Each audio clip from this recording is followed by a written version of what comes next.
Our special guest, Your Excellency, Mr. Peter Gregory Obi, CON.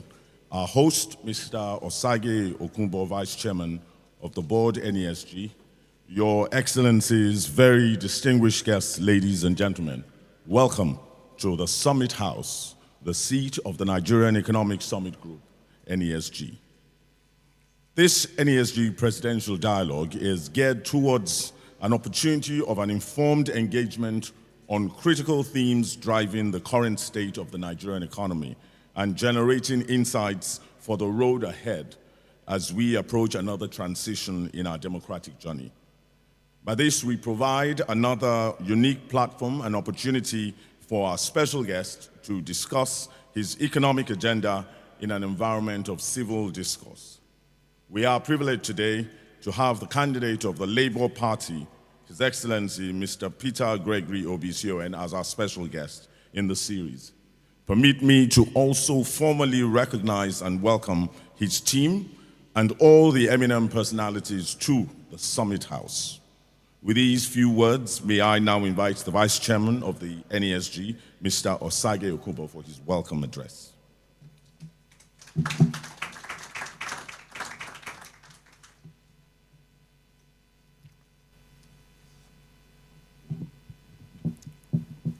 Good morning, Your Excellency. I'm presenting this welcome address on behalf of the chairman of the Nigeria Economic Summit Group, Mr. Ni Yusuf, who is unavoidably absent. Your Excellencies, distinguished ladies and gentlemen, on behalf of the Board of Advisors and the Board of Directors, it is my pleasure to welcome you to the Summit House, headquarters of the Nigerian Economic Summit Group. That's the NESG.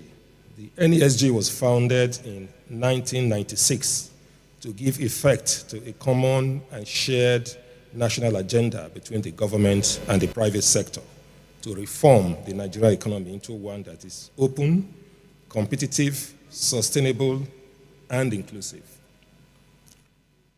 This agenda is anchored around a permanent public-private sector dialogue mechanism called the annual Nigerian Economic Summit, which is in the 29th year of convening in this 2023. At the first summit in 1993, national stakeholders from across the government, business, civil society, academia, and the development sector agreed on the 6 principles for promoting the reform of the Nigerian economy. And they are: 1, a commitment to open and free enterprise and market economy. 2, a private sector-led investment to drive economic growth. 3, creating an enabling business environment. 4, governance in the national interest. 5, the rule of law and rule-based markets. And 6, democratic accountability and principles as a foundation for the modern Nigerian economy. At the NESG, we pay to serve, and always in the national interest. It is therefore premised on these underlying principles of economic reform as a foundation for democracy that I'm delighted to welcome you to this presidential dialogue on the economy. We acknowledge the immense sacrifice His Excellency, the campaign team, and the council have made in creating time for today's event, and the NESG does not take it for granted. Thank you, Your Excellency, for the pleasure of your attention and the privilege of your audience. It is now some 19 days before the presidential election. We are now in critical times. The event before, during, and after the upcoming elections have the potential to shape the trajectory of our fortune as a nation. The 2023 election is a crucial determinant of the future prosperity of our dear country, given the critical state of our economy.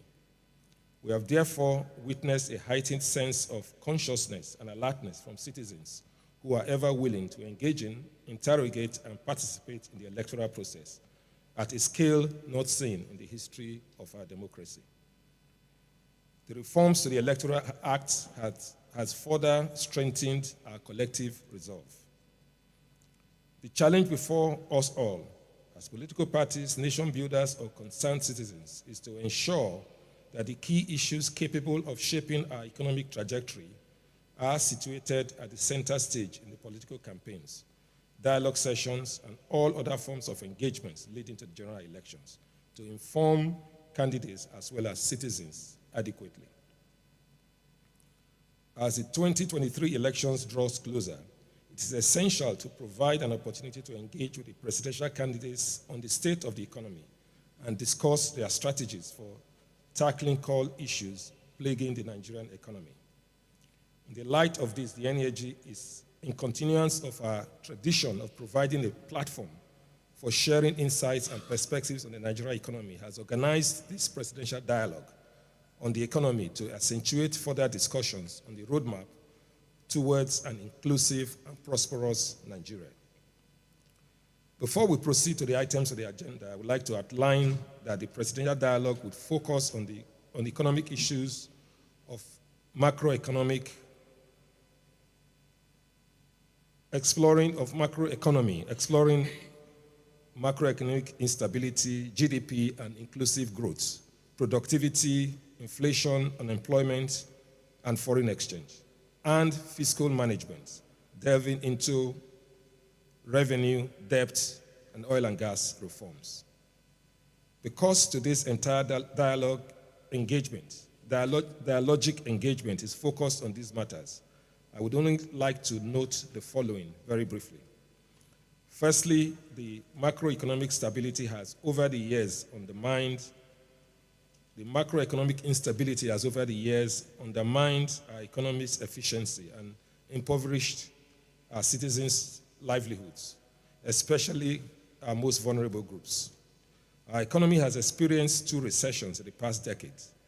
Even though our average growth over the period is still positive, there needs to be a more significant improvement in the socio-economic conditions of our people. Rising inflation rates have also eroded the purchasing power of our people. As a result, unemployment and inequalities have risen to unacceptable levels.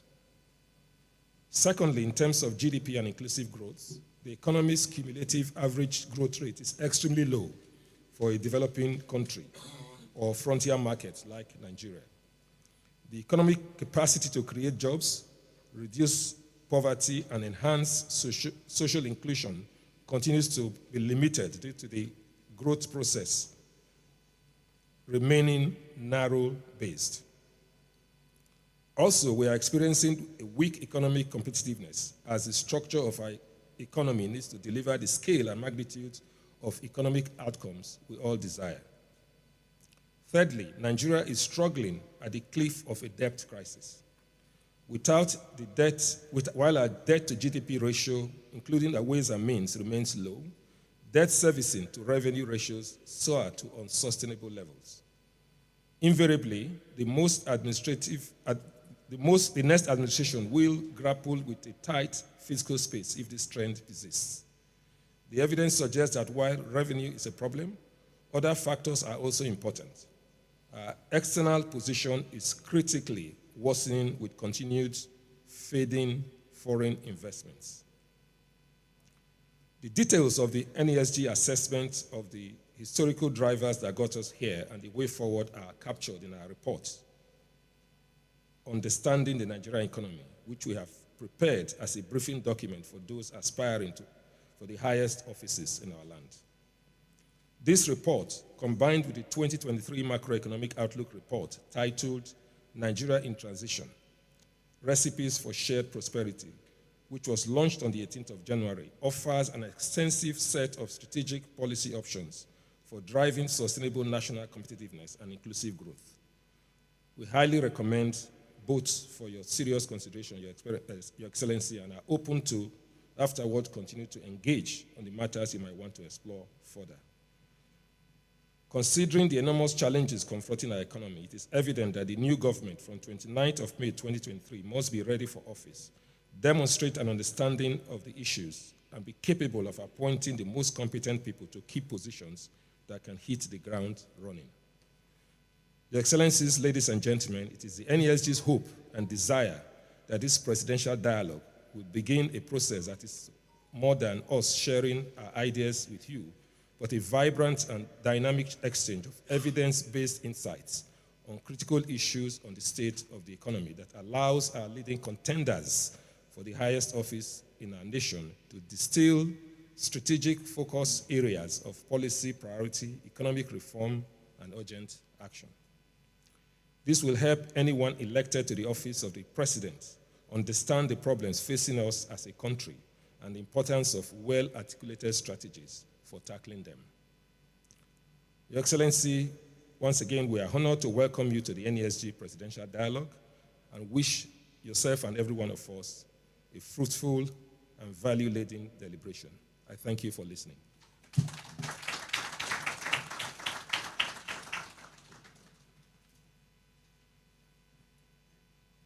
Thank you very much. At this time, the Director of Research and Chief Economist of the Nigeria Economic Summit Group, Dr. Olusegun Omishaki, will come up with his presentation on the state of the economy.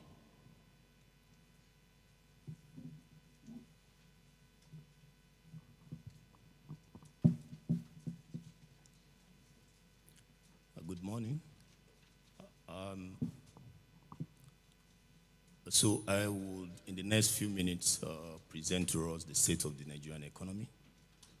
Briefly, we'll look at some insights and share what we are currently dealing with, both from the global and the domestic perspectives. The world is not new to any global distortions, whether economic, political, or any other major global distortions, for that matter. From 2020 prominently to 2021 and 2022, the world has experienced serious macroeconomic distortions. These distortions have affected mostly our trade, how we trade, our policy, and indeed our financial flows. But what is more interesting is not just the impact of this distortion. It's also because different countries are faced with different situations. Some quickly came out of these economic challenges because of the resilience they've built over time, while some countries, especially developing ones, are still struggling with what the global distortions have caused in their economy. So the case of Nigeria is not different. After the COVID-19 pandemic in 2020, the Russia-Ukraine crisis in 2022, we've seen some level of interventions from the federal government. Indeed, during the COVID-19, the coalition of private sector and some other stakeholders in the country came together to bring forth some interventions that are meant to arrest the situation. We've also seen some impact from how the government addressed the ease of doing business in Nigeria. Ultimately, we've seen non-oil exports boom. Now we are exporting more, generating more revenue and more output, especially from the non-oil exports. And so all these interventions gave us a single story that in 2021, we grew by virtue of our GDP growth rate by 3.4. And in 2022, we expect, based on the current data, quarter 1, 2, and 3, to grow by 3%. But beyond the headline economic growth, there are some critical issues that are facing us as a nation that we need to be deliberate, not just in discussing them, but in tackling them. And so I'm here this morning to present to you some critical economic narratives that are guiding the state of the Nigerian economy. The first is the fact that our economic base, productive base, is weak and non-inclusive. We have many people outside of the production process, and we also have fewer sectors representing our production process. This is one of the major internal issues that Nigeria is facing now. And if we look at it critically, say from 2012 to 2022, the trajectory of economic growth in Nigeria is concerning.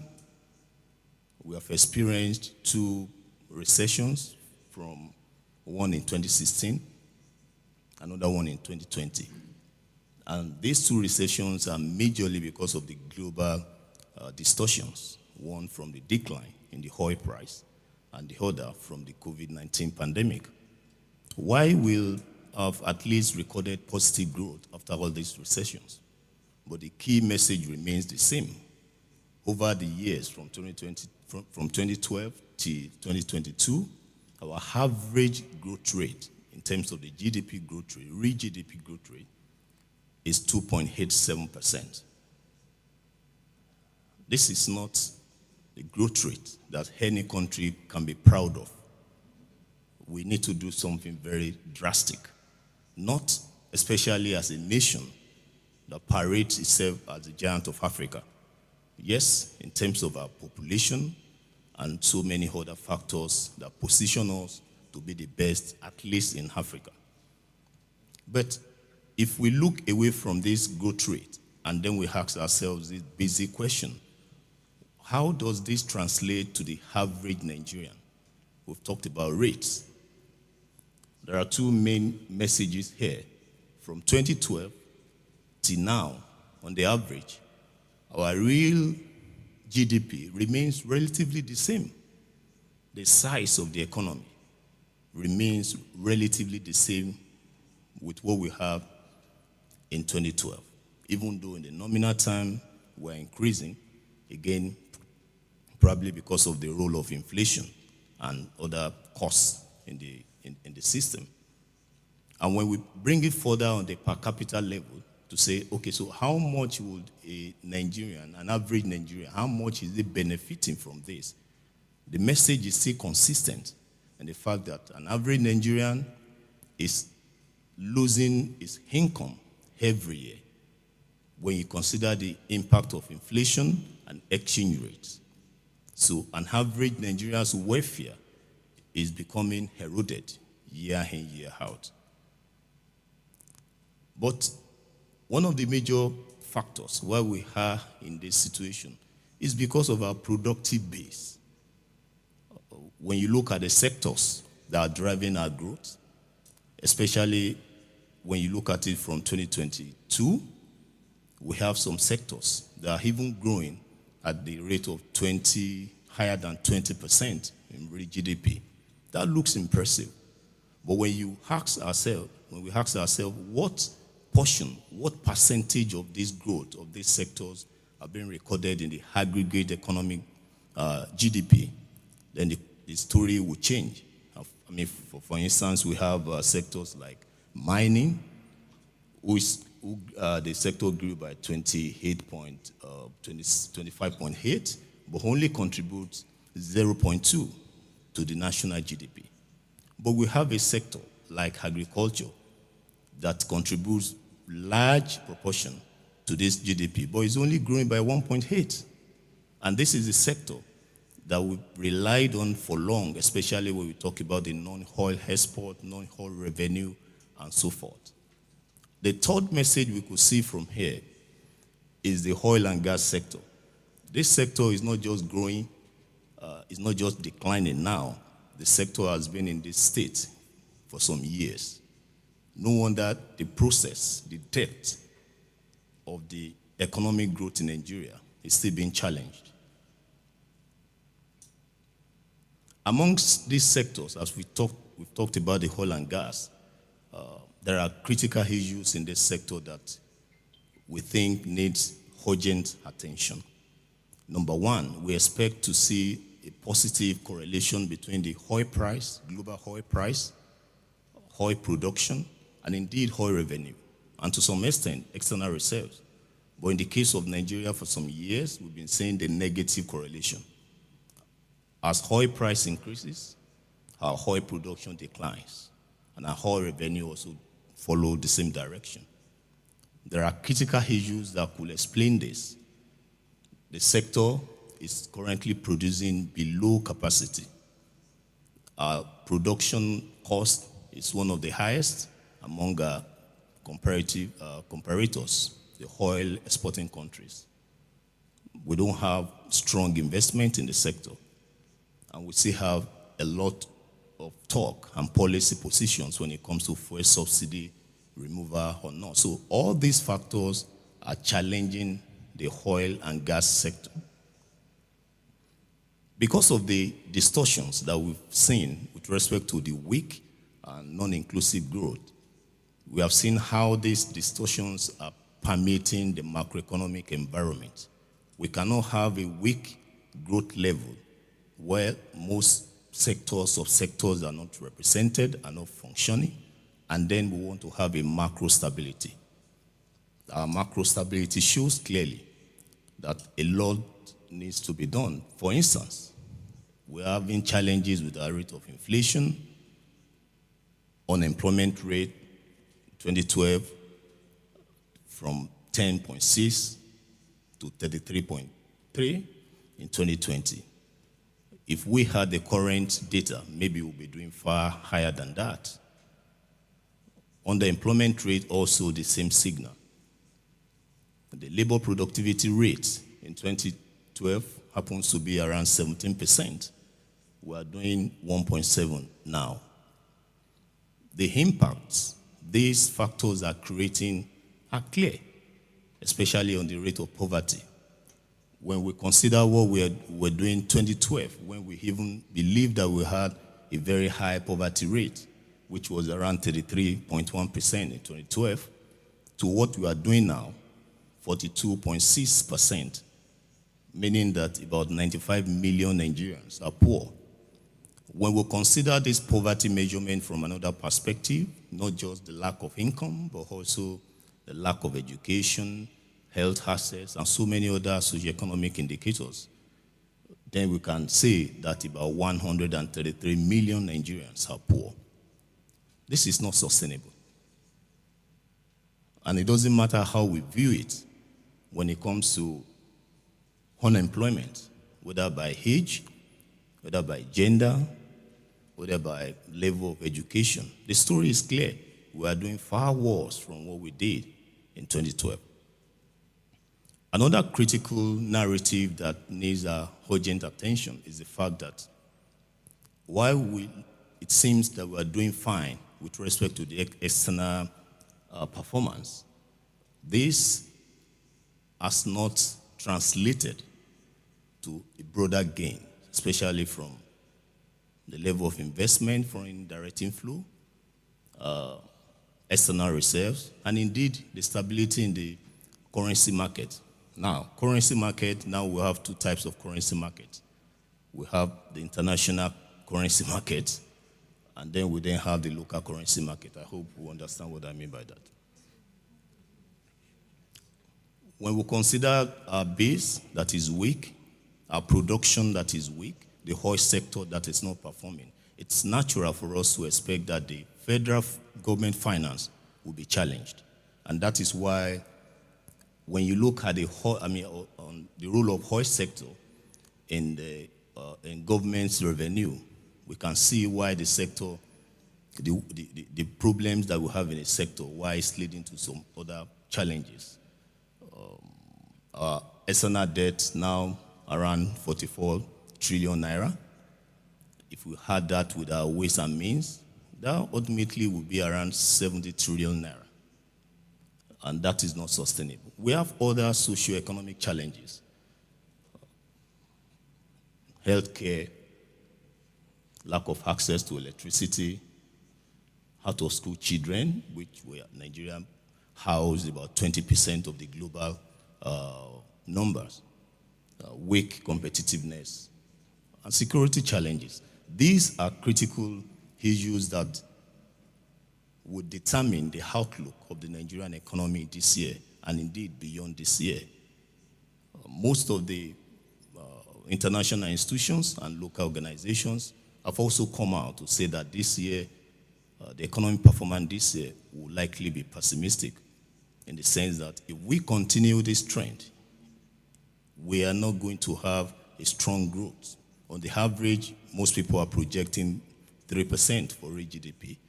We've also projected 2.9% for this year.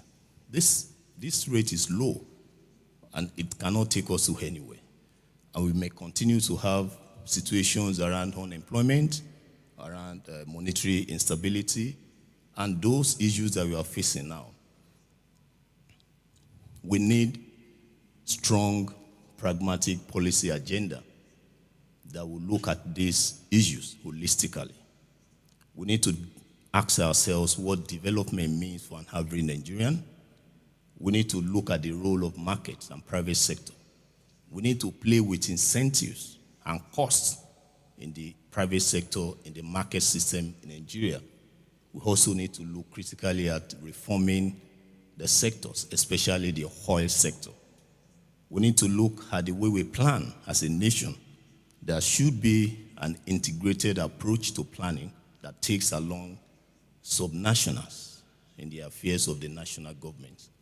We also need to look at some social reforms that deliberately look at improving the education, the health outcomes in this country. And above all, there is no way we can achieve all this huge goal without addressing our national philosophy, our togetherness, the security, and safety. This is the current state we find ourselves, and we hope that we'll come together as a nation and find a better path concerning our economic performance. Thank you.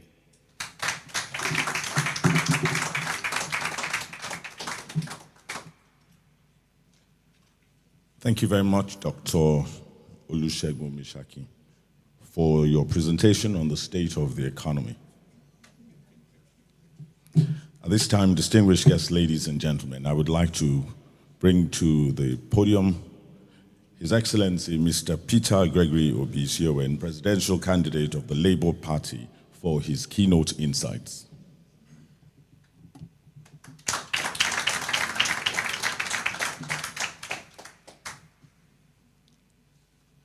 Let me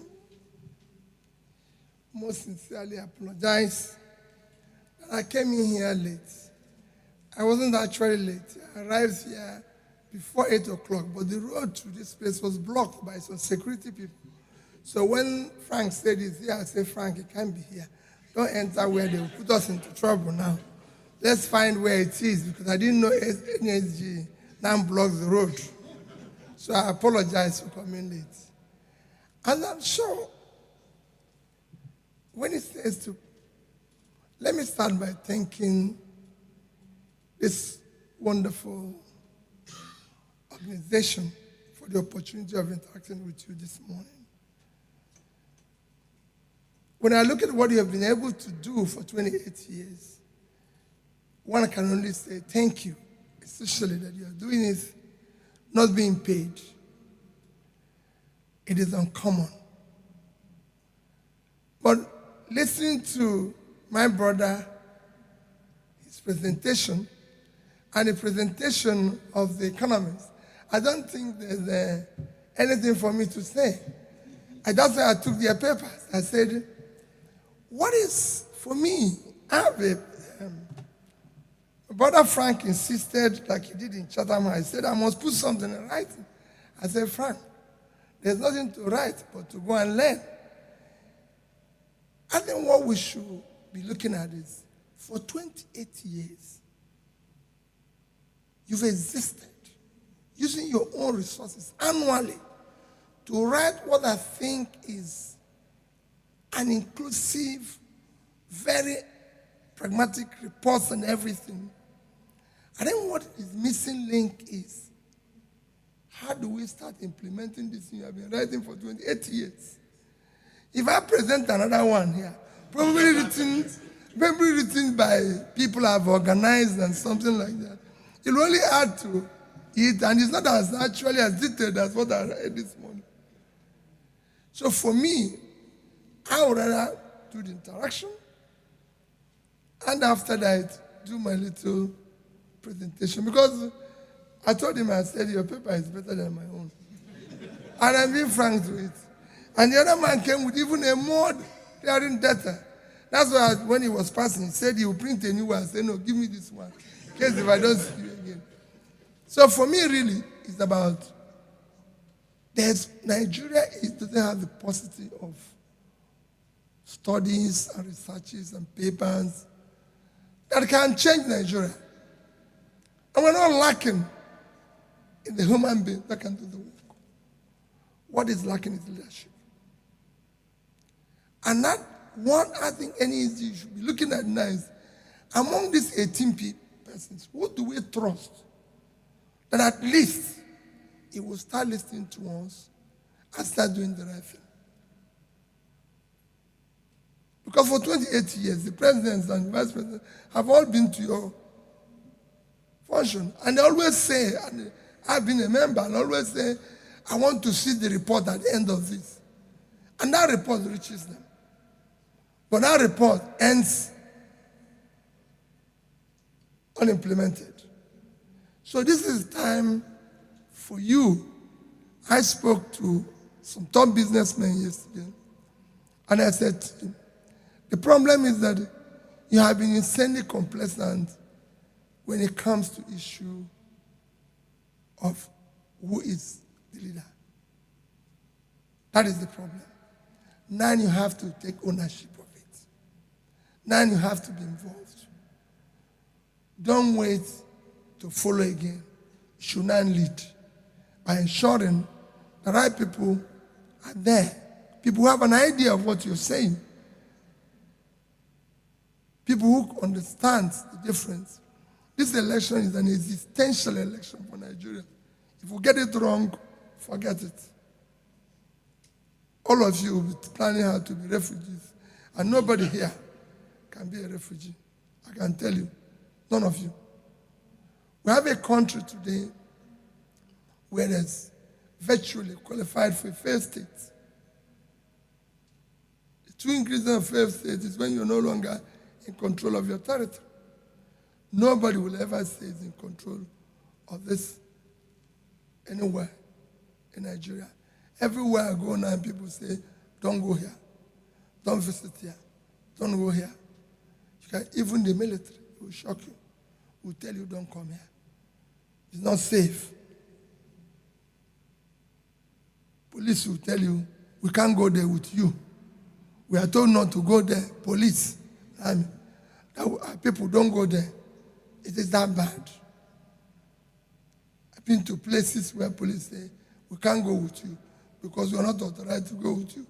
SSS told me the same thing. Your economy, yes, I've listened to you. None of you sure, is sure what bread will sell tomorrow in Nigeria. I'm happy that flour mills are here. You can't tell you the price of flour tomorrow. Nobody's sure the price of bread.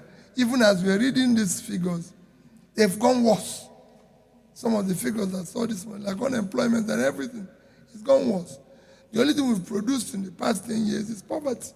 You could see it from 55, real monetary poverty, to 95 now. So, really, I'm here to learn. I'm here to assure you that I'm committed to a new Nigeria. Daddy and I, following the hard work you've been doing, believe in it. We're even deeper because we've tried to discuss with other Nigerians to learn what the problems are. And I'm committed that we can change it, that a new Nigeria is possible. And that is why you go through our manifesto where we've been able to institute our 7 agenda, which includes issue of security that is being discussed today. The enemy is no more formidable. The bandits are no more formidable. It is lack of leadership. I can tell you, I travel with Pastor Tommy to Southern Bruno. And I can tell you our experience. Everybody say, don't come. I was already at the airport. And I said to them, we've been denied the Darlington ride. The military don't want us to arrive in their compound. The stadium had been denied and everything. And I said to Pat, I'm going to Sarambro. There must be a place we'll land there. A copter pilot, if you're ready, let's go to Sarambro. And we landed where the people were so excited to see us and everything and all that. But our security people refused to go with us. It is the lack of leadership. I went to see the Sheikh of Borno, and I said, why can't we deal with this issue of Boko Haram? I was shocked what he told me. And what they've been telling the security agencies. And what has not been happening? The man was virtually in tears. So, yes, it is, for me, whatever I tell you here goes to one thing. The difference between failure and success in leadership. And that is what I think we have to concentrate and learn. You already have the ideas. What we need is who is going to drive this. How do we make it work? Anybody who says that what Peter is going to read here, I'll tell you here, will make any difference, it will not make a difference. I've been through, I was through when they were writing my manifestos, and keep telling them, come, I have to be involved in this. It's me who will be writing it, because it's me they will hold responsible. They say, no, put this one, put this one. Frank will put one figure. I say, Frank, remove this figure, because me they will hold responsible. Even yesterday, Pat was somewhere where Dangote said 1 year. I said, no, 3 years. And I said 3 years, it's me. Because if they agree with you for 1 year, next year, Nigerians will say, Peter, you promised 1 year. I said, I promised 3. And Dangote said 1. So we'll write your own. Well, if it works in 1, good. Me, Peter, said 3 years. So what am I trying to say? We need people who can now hold responsible for implementation of these ideas. Not that I'm going to tell you anything new. I assure you, and like I tell everybody, hold Daddy and I responsible. You'll be part of it. You're not going to be outside. This is the first time you will experience that what you've been doing for 28 years is meant to work. When last did a president of Nigeria believed in what you say, even invite you to sit down and say, this is the way we're going to do it. That is what is required. That is what is lacking. So my dear people, I thank you. Maybe, like I said, when he was reading, most of the things was in his paper was what I was mine. So I said, I was telling Pat, what am I going to read again? These people have read everything. So let's just do the entire section, and I can do a closing remark. But I assure you, the difference between all we've been saying for 28 years is leadership. I've done it in a small place called Anambra State. If the leader is the character, is competent, is committed, and compassionate, he will deal with it. And where we are in Nigeria, nobody can. And he mentioned something, which I said to Labour Party every day. He said, I'm presidential candidate of Labour Party. After Labour Party, this government is not going to be a government of Labour Party. And everybody knows that.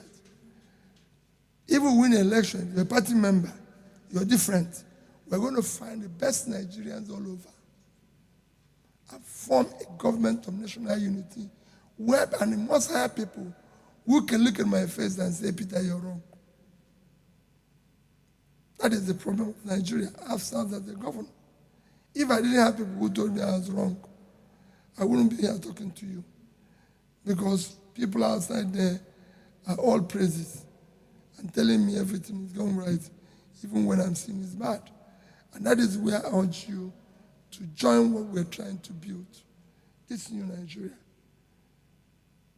But I conclude, I know some of you will be disappointed I didn't present anything. Please bear with me. The papers I have here is very okay. It's implementation. And I took it with me. And I assure you people, If I have opportunity, it will be implemented. Thank you.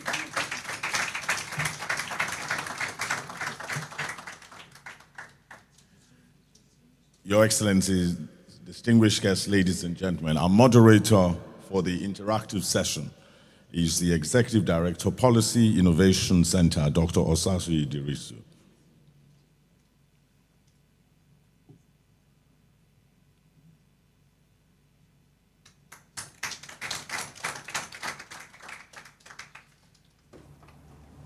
Good morning. Good morning, everyone. I stand on existing protocols, and I want to once again warmly welcome His Excellency, the presidential candidate of the Labour Party, Mr. Peter Obi, to this dialogue session. You're welcome, sir. Thank you. So just before we start, just a reminder that this is a presidential dialogue on the economy. So when we give time for questions and answers, we'd just like us to limit our questions to conversations around the economy. Thank you so much. Your Excellency, as we start this dialogue, I just want your opening thoughts about what your urgent priorities would be when you assume office, if you're elected on the 29th of May. So what are those key things that you would like to run with in the first 100 to 200 days in office? What should citizens expect to see, given the current situation in the country as has been presented by our colleague who is the Director of Research of the NESG? Well, I think, thank you. The first thing, without which there's no other, the other ones won't even follow, is the issue of security.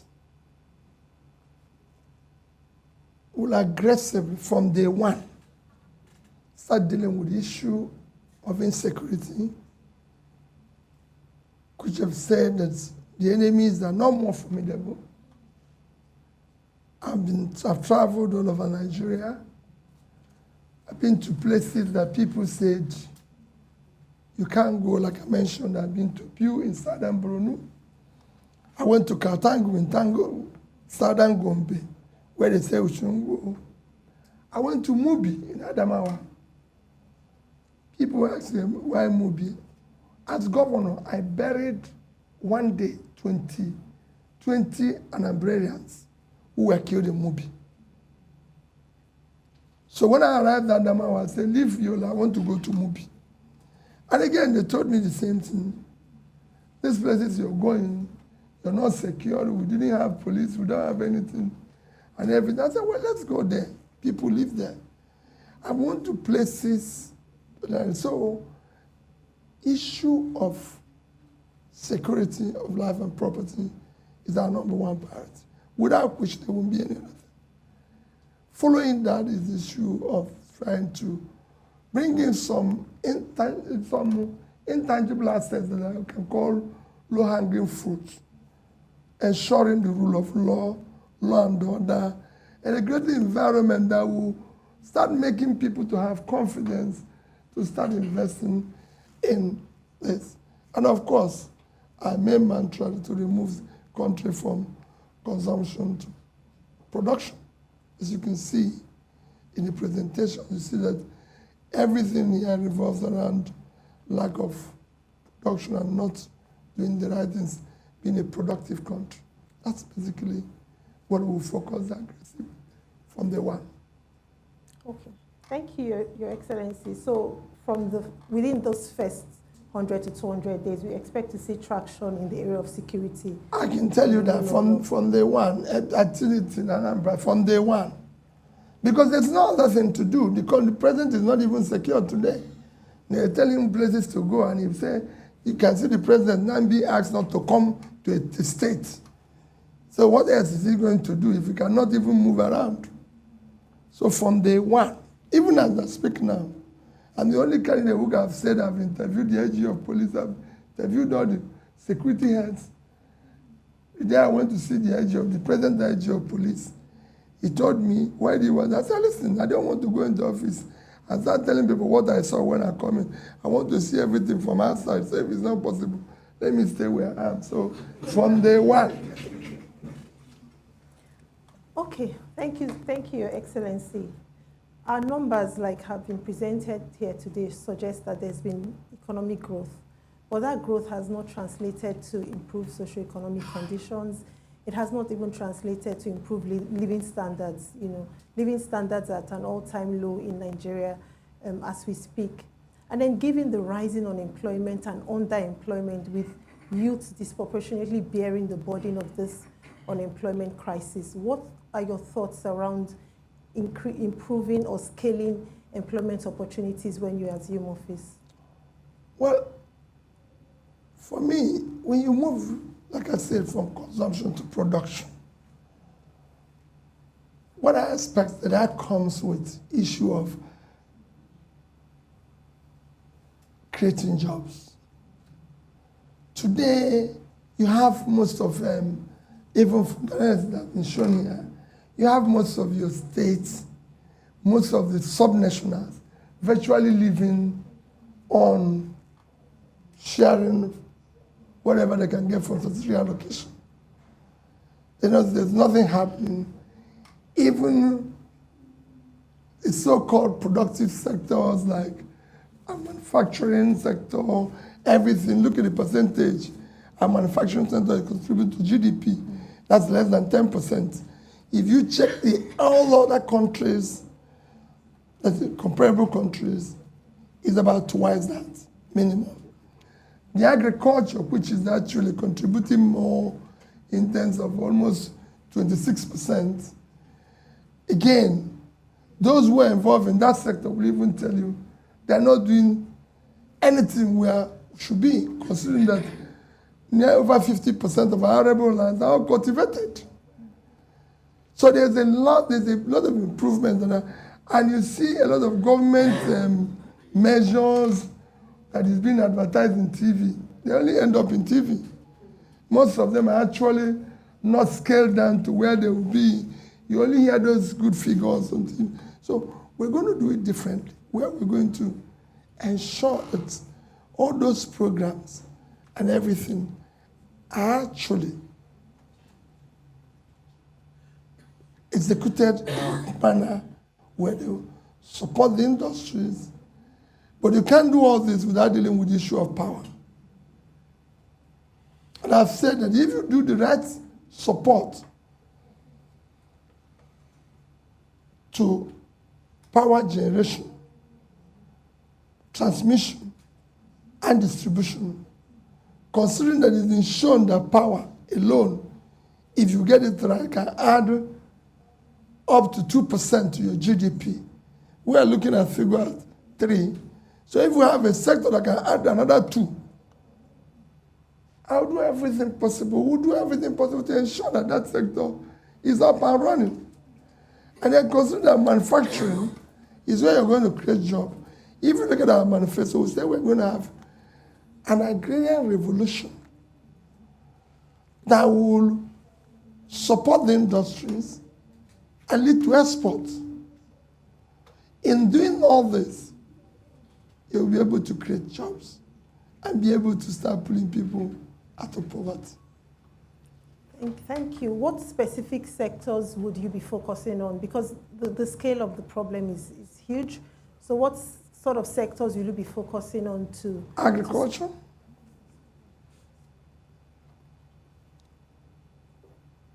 Manufacturing.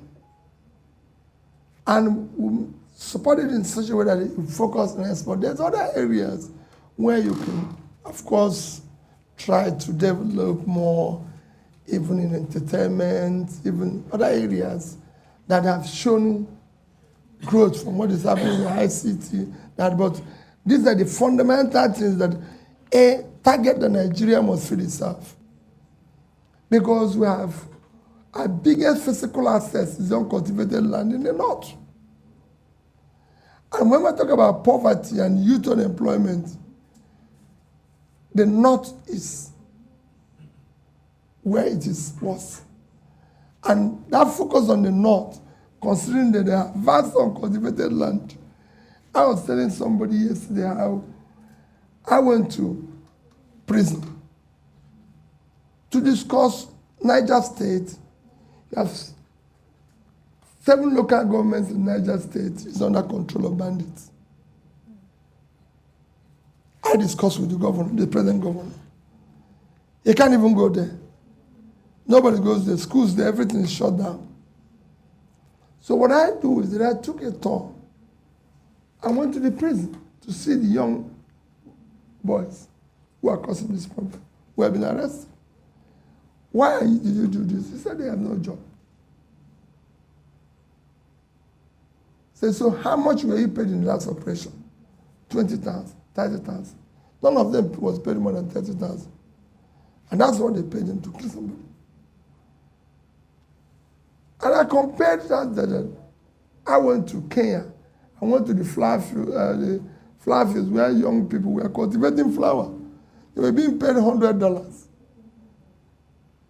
And unemployment in Kenya is less than 10%. I went to Ethiopia and saw where we were picking coffee. And unemployment is there. So, agriculture, if well supported, Niger State has fertile land that I can compare to the best in the world. Some of the people who are involved with agriculture here, and they can educate me if I'm wrong, but I'm sure it is because I saw it. And I came to the governor and said, no. You live on 776.3 thousand square kilometers of land. And all you get every year for statutory allocation is less than 50 billion naira. And this vast land is here, all cultivated. And I gave him an example. I said, it might not be a perfect example because you can say this is Western world. I told him, I said, Netherlands with 33,000 square kilometers, which you have 2.5 times, did agricultural export of $120 billion in 2021. If you do 5% of that, that's $6 billion, which are 650. Sorry, bankers will say it's 420. I don't buy 420, I'm very sorry. So it's 620, it's about 3.9 trillion. Almost 80 times what you get from sharing. So there's a lot we can do with the vast uncultivated land in the north. For me, that is where we should key in. When I met Shehu of Borno, it was something I told him. You can't have this vast land, everything. Yes, the complaint issue of dams and everything. I said, but we have flooding somewhere. Why can't we start, we get the experts to tell us how to divert this water instead of causing us problems when we need it somewhere to do somewhere. There must be a way. These things are done today. So we can create dams and everything and all that. So this is my focus. Thank you. Now, we see right now that our borrowing projections exceed revenue expectations. So we're borrowing even more than the revenue coming in. And the quality of the borrowing, we're borrowing to service debt. We have an impending debt crisis. We're also borrowing, to pay even PMS subsidy. So what are your thoughts around alternative funding models for the country as we look at the outlook for 2023? What sort of alternative funding models will you be thinking about? Because the borrowing is not sustainable. Well, first is to discuss borrowing. There's nothing wrong in borrowing. Absolutely. It is what you use what you borrowed for to do. Borrowing is no country of the world that I know that is not borrowing money. None of them that I know that do not have debt. All of them. Even Norway with the 1.4 trillion sovereign wealth, it's still borrowing. Everybody borrows. Every country we've used as an example, even people those who are sophisticated, some professors. With my little experience as a trader, I know that the biggest country, which is America, today have almost 90% debt to GDP. Second one, China, have over 60 to GDP. Japan is 230. Even Singapore, people cite every day, it's 130% debt to GDP. The problem we have as a country is that the money we borrowed was just simply disappeared. Some swallowed by snakes, some swallowed by this. So nobody knows where the money went. So borrowing is not a problem. We will borrow more. I can assure you. We will restructure. Yesterday, I had a bank, a very top bank that I highly respect. He said to me, Peter, I'm worried about this. You know, they said it's 70. If you add 40 something to 23, what that means? But you didn't add the borrowing of this year's budget, which is about 7 trillion. So it's about 77 now by the time we conclude this year. So he said, how are you going to deal with it? I said, well, listen, countries have been worse than that. And I can show you using an example of 2 countries that borrowed in the past few years. So we will first restructure what is existing today. After which, we will now, one of the things that I said I'll do, that I must take a law to National Assembly to ensure that all our borrowing, like it's in Singapore, is for investment. And there must be investment everybody can see. On Thursday, I was in Bauchi, and I said to people, let's go and visit the tomb of Tafa Balewa. My vice presidential candidate asked me, Peter, why? And I said to them, for what this man did, our first loan as a country was borrowed in 1964 by Tafa Balewa. June 17th, he wrote the World Bank to borrow $82 million to build 760 megawatts of electricity generation in Kaiju Dam. 59 years after, Kaiju Dam is still standing, even contributing in its own small way. But today, our debt is 77 trillion. If you use their official rate, because they use the official rate to calculate, let me not use my rate now, it's $187 billion. $82 million in 64 is about 1.2, 1.4 now. So if I use 1,250,000,000, that money is about 150 Kainji dams. Where is it? That is the problem of our borrowing. Lagos Ibadan Express Road, the last time I checked, to complete it is just about 250 billion naira. East-West Road, which is where we get the oil from, everything, the most important road there, in Niger Delta, was about 300 and something billion. Kaduna, Abuja, Kaduna, Kano. These 3 roads is just about 1 trillion. And they tell you that the money they borrowed is for capital projects. Which capital project is more important than this 3? At least we can see it. We can feel it. You say, oh, this is... We've borrowed almost over 50 trillion in the past 5 years. Wow. That was all probably 70% swallowed by snake. Mm-hmm. All right. So these are the things we need to start looking at. How do we say we're going to borrow? There's nothing wrong in borrowing.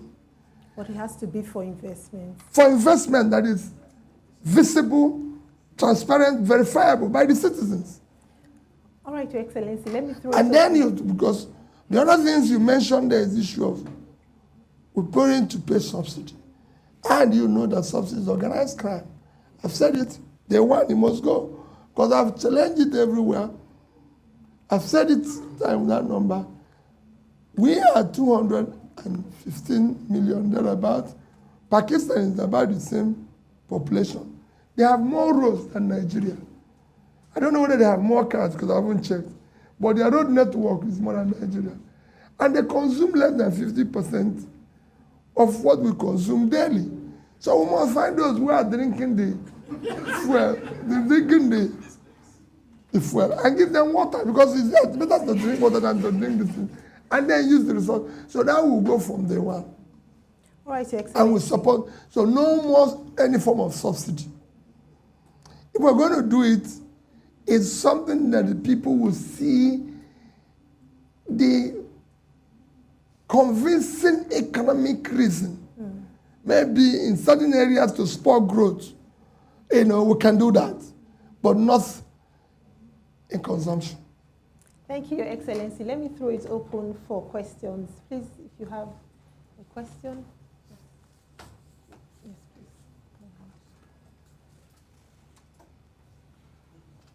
Good morning. Good morning, Your Excellency. My name is Lanre Akimbo. I'm a non-executive director with the Nigerian Economic Summit Group. I have a quick comment and a question. The leadership framework that you described, competence, capacity, compassion, I would like to add another C, which is courage, because it requires courage to push through the necessary reforms to move Nigeria forward. Now to my question. Given how jarring the data we've seen are, I've also read through your manifesto. To me, it's a bit light on quantitative performance indicators. But I also know that in your campaign, you use a lot of data points to buttress your point. What would be the top 5 quantitative performance indicators by which Nigerians, if you are given the opportunity to lead this country, should judge your administration? Thank you.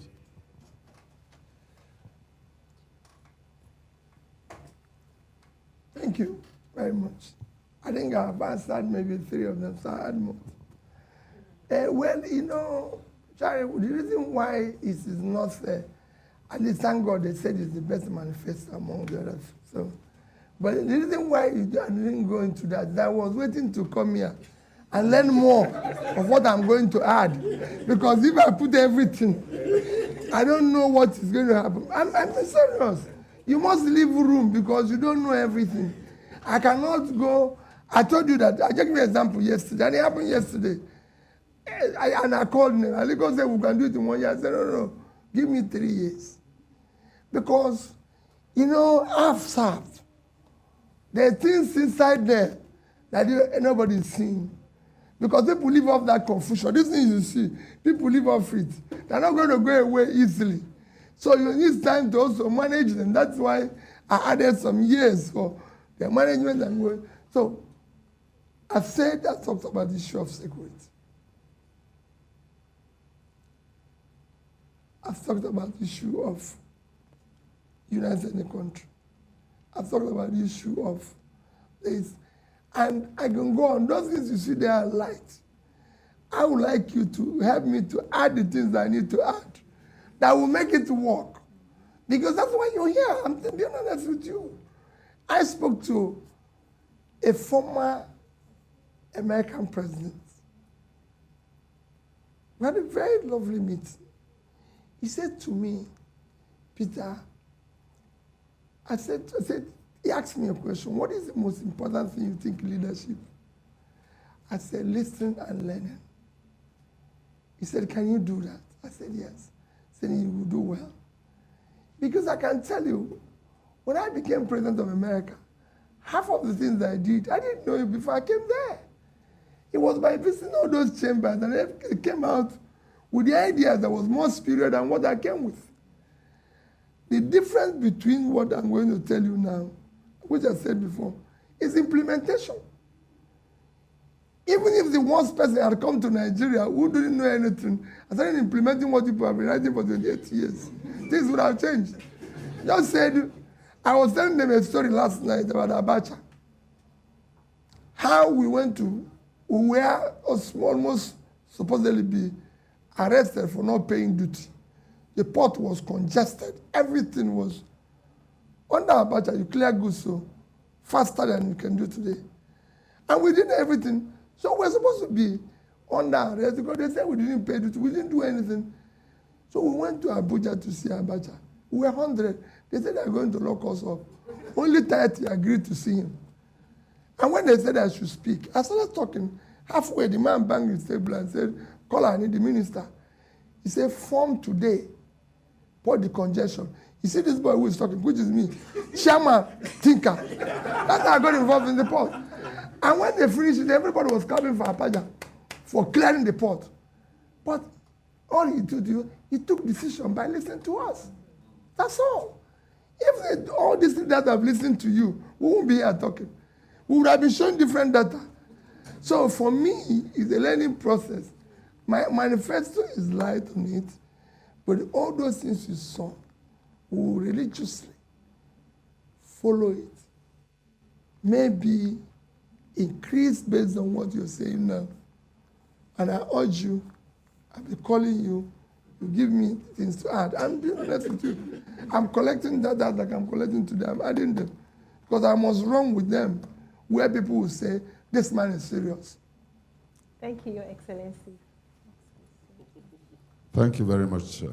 My name is Emmanuel Ijewere. Agriculture is my new life. So, Your Excellency, we know that you'll be president of Nigeria at the federal level. The federal government really does not own any agricultural land. They all belong to the state governments. The plan that you have to now develop agriculture and make it a more productive sector of the economy, how will you, as president of Nigeria, be able to get this done? What is the plan? Because when that time comes, you have a situation where you might have governors who are anti-federal government. How do you handle this? These are the realities we are seeing in front of us. Thank you very much. So these things were actually already defined and in our own constitution. The reason why you have National Economic Council is that the federal government is supposed to meet monthly. You know the same thing that has gone wrong in this country. The federal government of Nigeria is supposed to meet monthly with all the governors to decide economically the way the country will go. And that their decision is supposed to be binding. That is why that while we were signatory to MDG, as part of implementing our MDG was the reason why our debts were cancelled. We didn't benefit anything from that debt cancellation because we're supposed to take all our MDG, streamline it into our development agenda, starting from national, sub-national, and local governments. The same way it is when, if you go to the same constitution, you find out that the governor is supposed to meet with all the local government chairmen monthly. But I can tell you, even in my own case, I don't think we met maybe once in 3 months. It's not even proper. Why? None of us even meet. Some local government chairmen not even meet their governor. You know, we were doing it monthly, but we found out, okay, it wasn't, we started doing it every quarterly. But it's supposed to be monthly.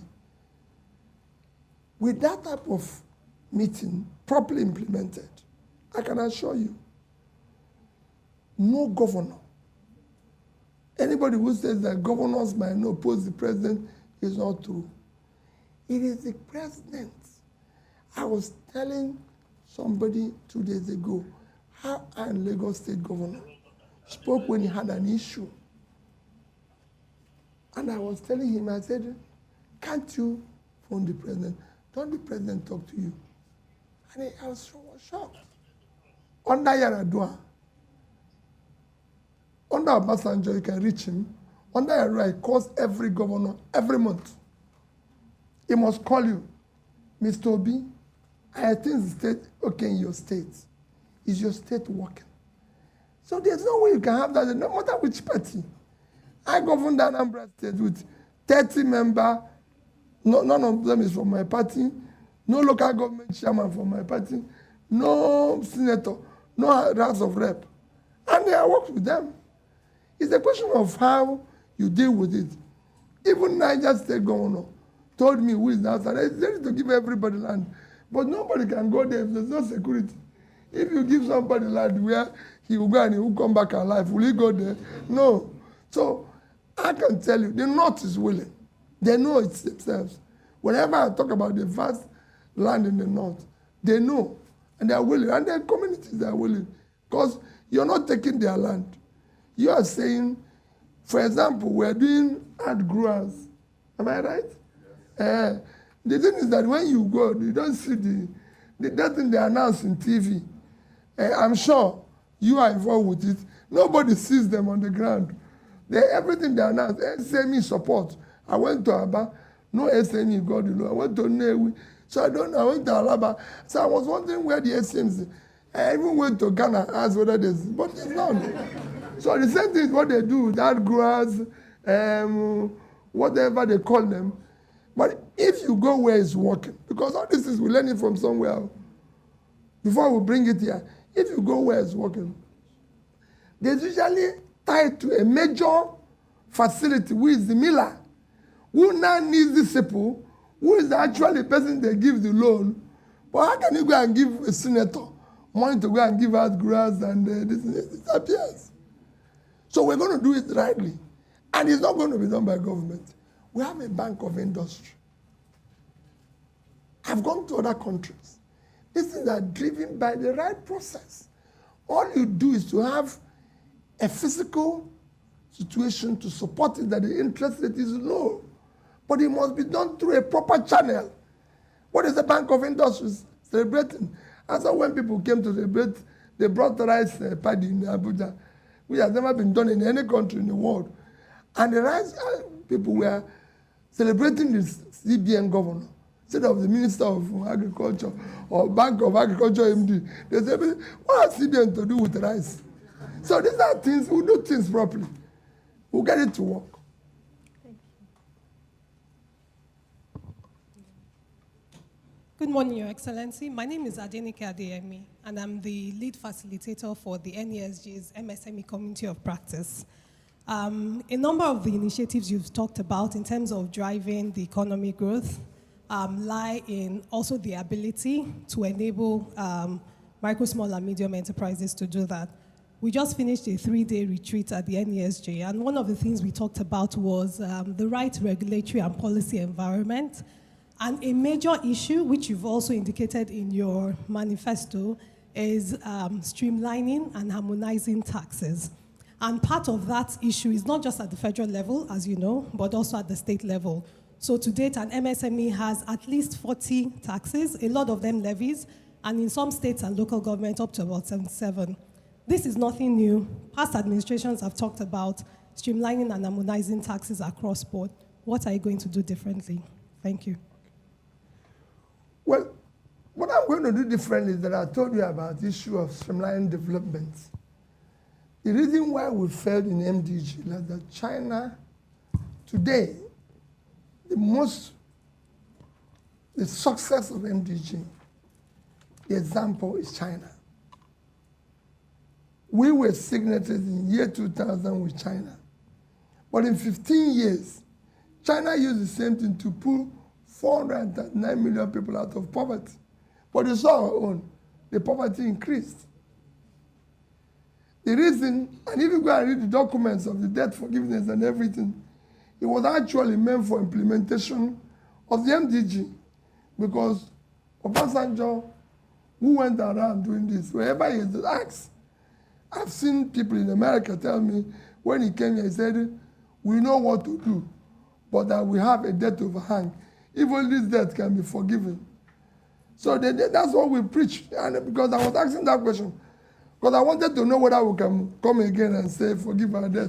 But from what they're answering me, I don't think, if I go with that, I don't think anybody will listen to me. We have to find another story to tell them. Maybe that people are dying now. So, if we have streamlined it where from a national, subnational, and this, which includes the same thing, knowing fully well that the engine of growth in any economy is micro, small, medium enterprises. We should have been able to know how to support them. Today, that sector, they're on their own. No? Nobody cares for them, not even in terms of funding. If you look at our bank credits today, I might be the top chairmen and everything. They lend less than 5% of our entire credit to this sector. I mean, it wouldn't be up to 5%. 1%, you see what I'm telling you. In China, it's a law, 25%. In Indonesia, it's a law. I can show you countries have studied. Here, nobody cares. In fact, they open the door and see them, they just chase them out. The banks, well, they don't have anything. They don't have their mother's house and father's listen to bring for us. See? So that sector alone, in every economy, produces at least 50%. In China, it's 60% of the GDP, almost 65% of the employment. 60% employment in China is 514 million.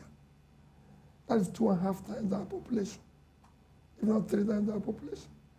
And this sector, in terms of export production, it has gone to Bangladesh. It's women doing tiny things, sewing these clothes, they're exporting. That made them to export more in clothing than we did in oil and everything. So, streamlining it, we're going to do it differently. And fortunately, my sister came from that sector. I'm a trader. I was a member of this NESG, but not as a research fellow, just as a trader. So I'm a trader. I came from there. The only place that I live in my life, I say people, is Onitsha. And the only place I can live is Onitsha. Can't live any other place. That's the only place I live. Because why? It's the only place that I learn Nigeria. Anything I want to learn, I call people and say, that's why I said that all these things they do in TV don't work. Nobody in Onitsha have received any SME support. Transporters, they say they'll give it to transporters. After COVID, they have 10 billion for them. Not one transporter, not one. Put it on tape. Not one received 1 naira. They say have 20 billion for it. See all these things, they say trillion. They wrote here, the man wrote here. Nobody receives it. Quote me anywhere. Even me, donated money to it. I didn't get the receipt. I donated money in 3 countries. No, I'm being honest with you. I donated money in 3 countries during COVID. $2,000, $2,000. In this country, I donated 20. No receipt. The other 2 gave me receipt. Me. Nobody even said thank you for donating $20,000. Being honest with you. So that thing they wrote in here is just in this TV that you saw it. Finish. Nobody got it. So this is what we do differently. It will go to where it's supposed to go. If it goes where it's supposed to go, your minister for humanitarian said they spent $7 billion. $7 billion fighting poverty in the past 5 years. That's 4.5 trillion. Each state would have gotten 100 billion. The difference is in implementation. Thank you, sir. We'll take 2 questions together now. Okay. So, No, good morning, Your Excellency, everyone. Yes, My name is Owen Omogiafo. I am the President and Group CEO of Transcorp. I'm glad you've talked about power, because indeed everything we're discussing is kind of like the foundation, whether it's security, manufacturing, the MSMEs. When I used to run the entrepreneurship program of the Tonelulu Foundation, it was one of the things to complain about Nigeria. Earlier in your campaign, you visited Egypt. You went to see what was there. And last year, I met one of the people that you met, and they talked about it. We have 3 key players: generation, transmission, disco. In your 100 days, I know Dr. Sasuyi asked you that question. I just want you to pick one. What should we look forward to? My company is a key investor in that player. And we also are accountable to the shareholders. My AGM is coming up in March. And it will be I want to hear from you more on that sector. So that's one. Number 2, oil and we've talked about Nigeria's debt. I like what you said about we're taking the funds, we'll clearly invest it. Let's see, because truly there's nothing criminal about borrowing. OPM, other people's money. You borrow, you invest, but then let's see what is coming. Last year, Nigeria's oil production dropped. I'm happy to see my big brother up there. We missed an opportunity. What are we doing? Oil theft. What's going to happen? Now, for me in the power sector, I'm particularly interested, right? Because I need gas to power my turbines. Last week I was in Afam to commission another turbine that is meant to bring 138 megawatts of power to this country that can power up to 100,000 homes. But guess what? I can only produce about 70 megawatts, 60 megawatts because I do not have gas. So how is this being sorted? Then last question, which maybe more like a comment. Let's not take it as a question. It's about, I like this talk about Nigerian economy. I like what your question, Adenike. Policies that would encourage more inclusion of more women, not in politics, but in promoting and increasing the Nigerian economy. Thank you. Thank you. So just take one. No, so it's power, Oil oil and gas. and women. Your Excellency, my name is Emmanuel Ikazubo.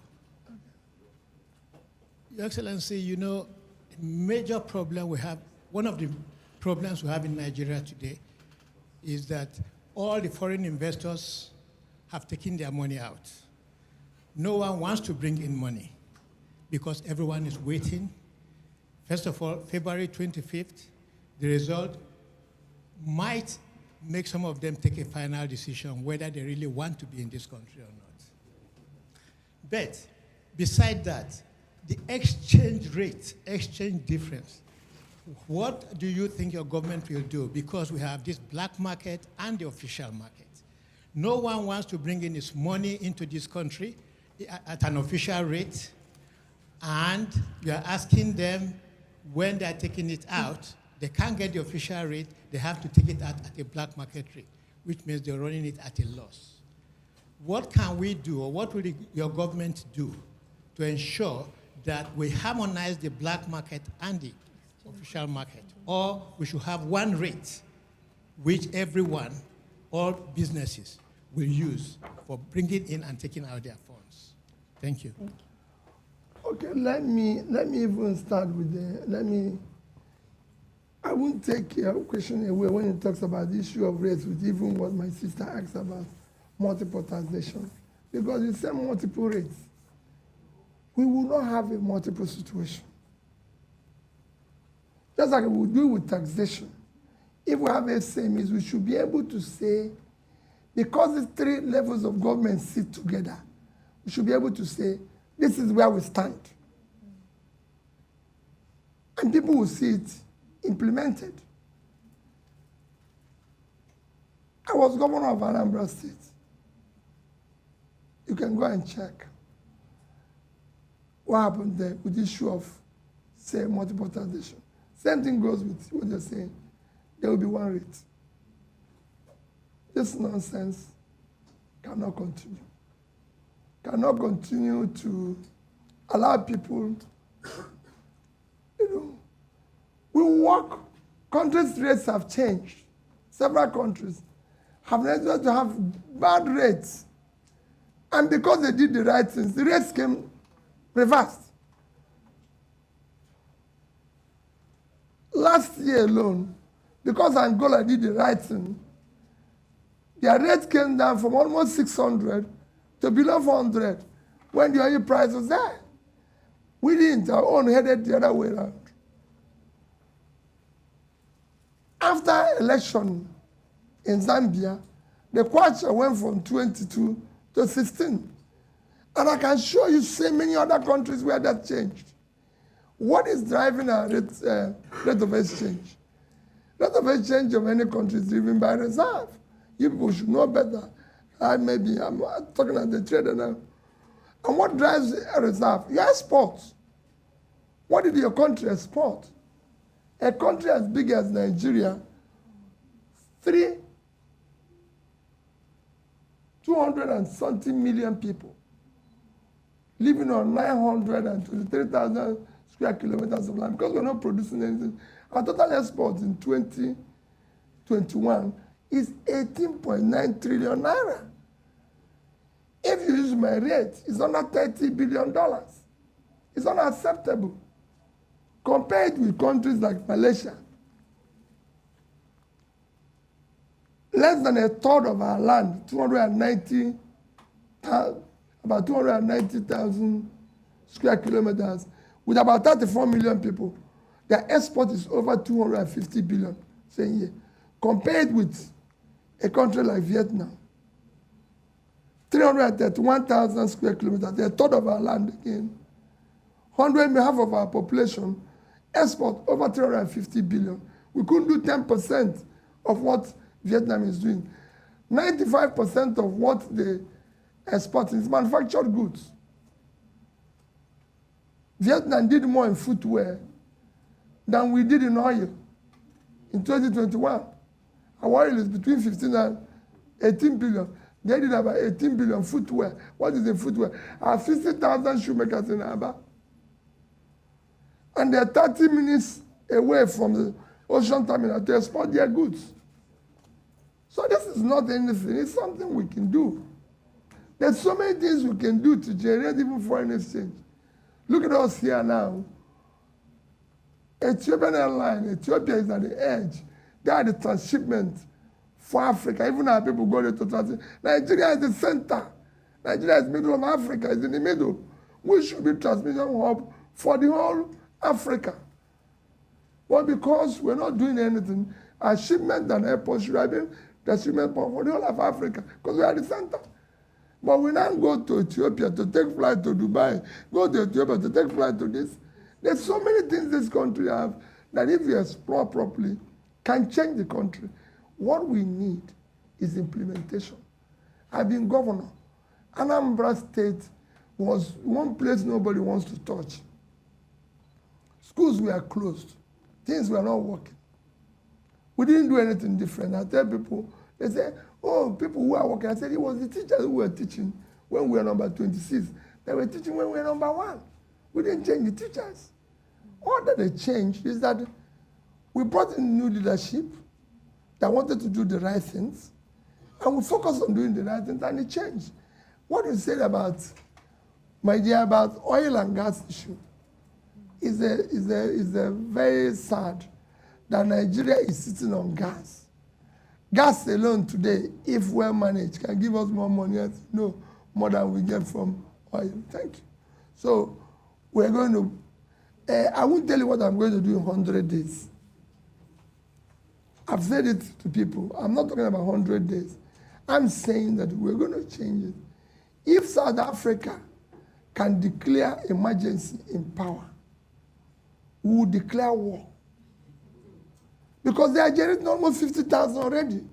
And they're declaring emergency. And we're one is 5,000. No, 5,000. No, 5,000. And we're at 5,000 for 200 million people. And somebody who is generating 50,000 for 60 declared emergency will declare war. There's nothing in this power. When people talk about this power, I went to Egypt. I didn't go just to Egypt.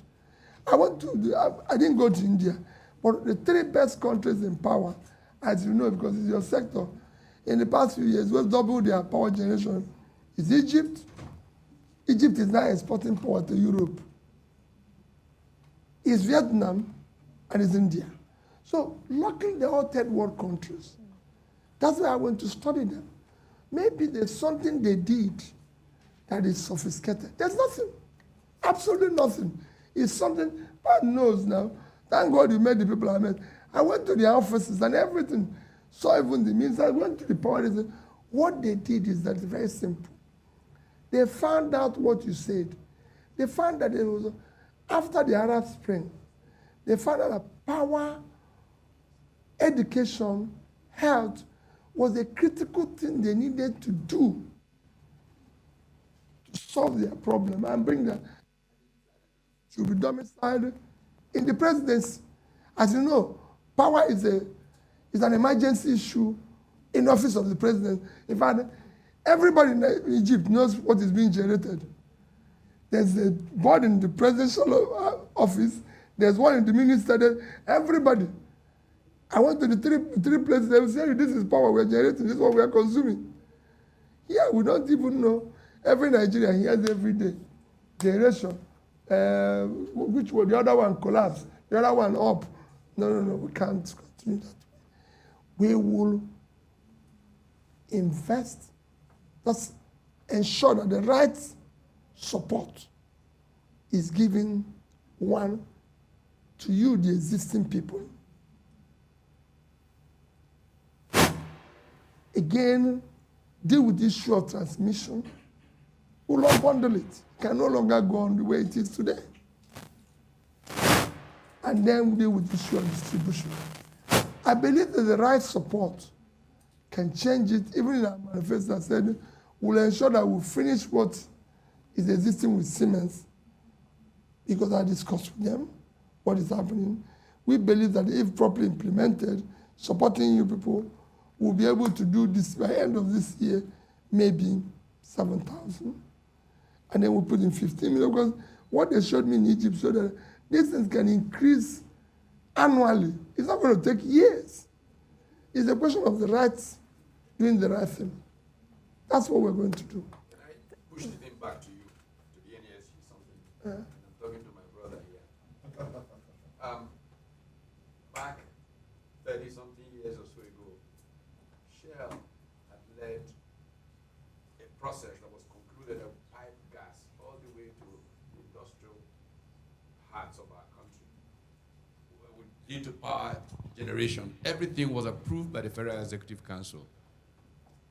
And then 2 meetings after, Nura Imam comes with some policy thing about how NEPA was not happy and this was not happy, and all of that died. Can we return to smart thinking like that again? Thank you. Thank you. Thank you. No. Oh, sorry. Yeah. So thank you so much. Because of time, we'd like you to take your closing remarks as we round up this dialogue session. Thank you so much, everyone, for your contributions. My closing remark remains that what you are seeing in Nigeria, the failure of Nigeria as a nation today, is cumulative effect of leadership failure over the years. All we're going through rests on the quality of leadership the country has had over the years.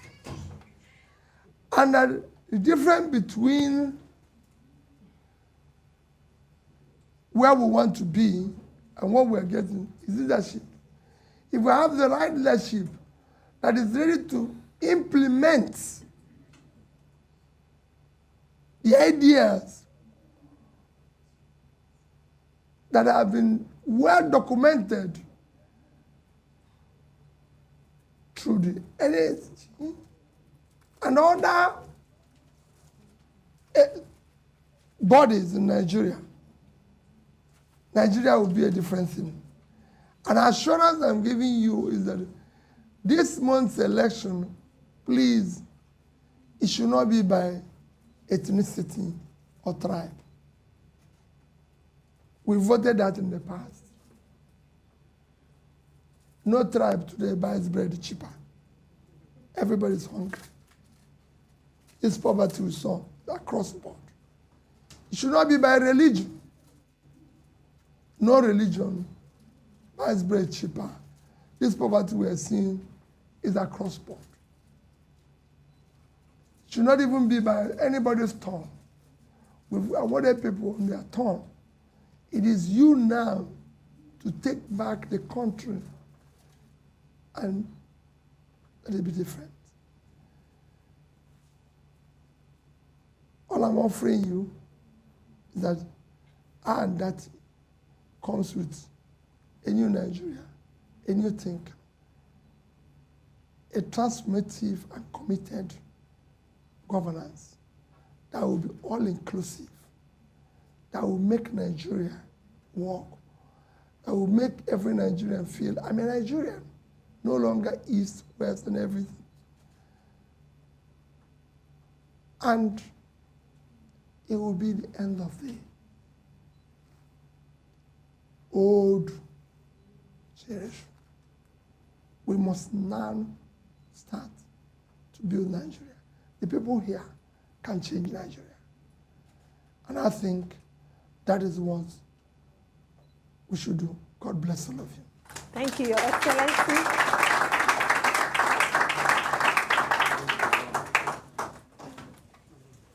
Would like both of them. Huh? I'd like to bring on Mrs. Wonwola Adesai, a member of the board NESG, for the vote of thanks. Thank you. Can we please? Thank you.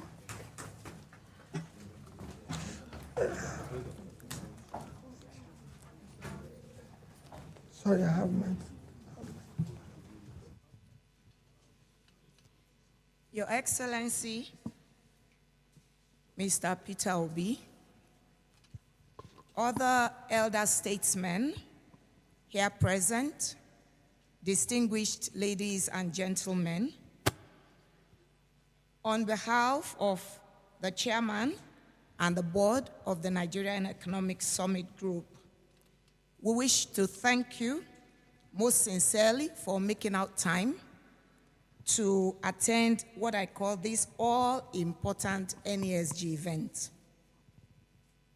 For us, it's another evidence of our joint commitment to see Nigeria's economy thrive in the best interest of the well-being of every Nigerian.